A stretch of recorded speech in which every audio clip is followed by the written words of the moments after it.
All right, so this is going to be that core series on the ground, which is going to be just a lot of different variations of rolling.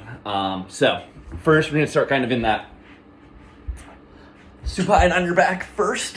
You've been doing well. I want you to have something underneath your neck. I'm just going to use this blanket. So I want you in that very, very slight flexion to help you get that little bit of that chin tuck a little more, so you're not lifting up here and you have that little bit of support and a little assistance there. So start just getting there, good tongue position, feet come up, and I want you to think about doing that little extra curl up from here. Just think, can you hold that there? And you add that little neck curl at the same time, try to synchronize those. At the same time, just really feel those deep core muscles having to work. Get that connection all the way from the tongue down to the pelvic floor. Then from there, we can start doing rolling over to the side. And I realize I'll back this up just a little bit so you can see a little more. I want to make sure that your head is leading this motion. This will be from here, curling over, onto the side, and back. Do a few each direction. I'm just going to do it one way.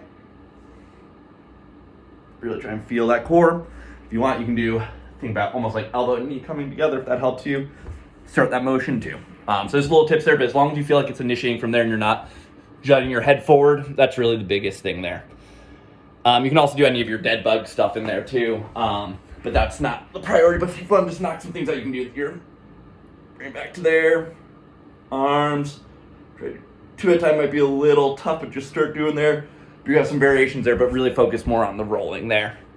Once you're on your side, you don't have to do this now, but that's a reminder. You can just, if you have, you can do those clams there, and especially on that right side, you can do it up against a wall or pushing the couch, just that little bit more extension bias as you lift up, like that. That way we're not just, you got a little lift, we'll get a little bit of like trying to get a little more glute max in there.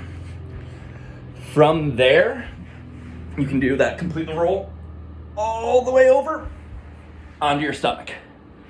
Scoot over here. We're gonna be on the elbows here, and I want you to think it's almost like you're pulling yourself here, like you're pulling arms back to help lift you up.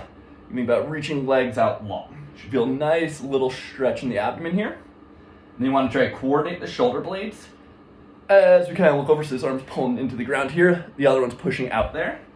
You're just looking over the shoulder the other way.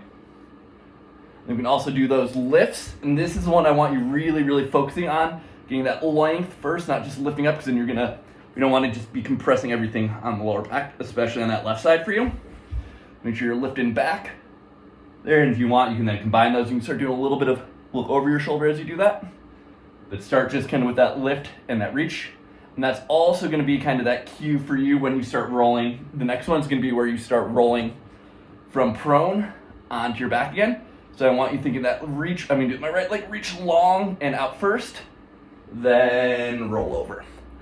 Then you can practice that from supine all the way back over, and just do a few, maybe like 6 go in each direction, and just start rolling that way. Then you're gonna finish up from there, from prone. You can shift back into quadruped here. Here, we didn't spend as much time in this position, but you can work on just doing that little bit of lift and do a little bit of a plank if you can. Just hold that for a second, make sure you're drawing in, not pushing out. You want to do a little bit extra work there, but the big thing's gonna be more so just seeing, can you come from there to tall kneeling, and then kind of be at the side of the couch, working on pulling that leg through, and this will go over a little bit more, but just make sure you're not kicking out here. They're pushing through the leg on one side as you bring the other one up, and then use anything you need, come back up to standing. We're gonna turn that into more reps for you there, but should be a nice little flow for you there.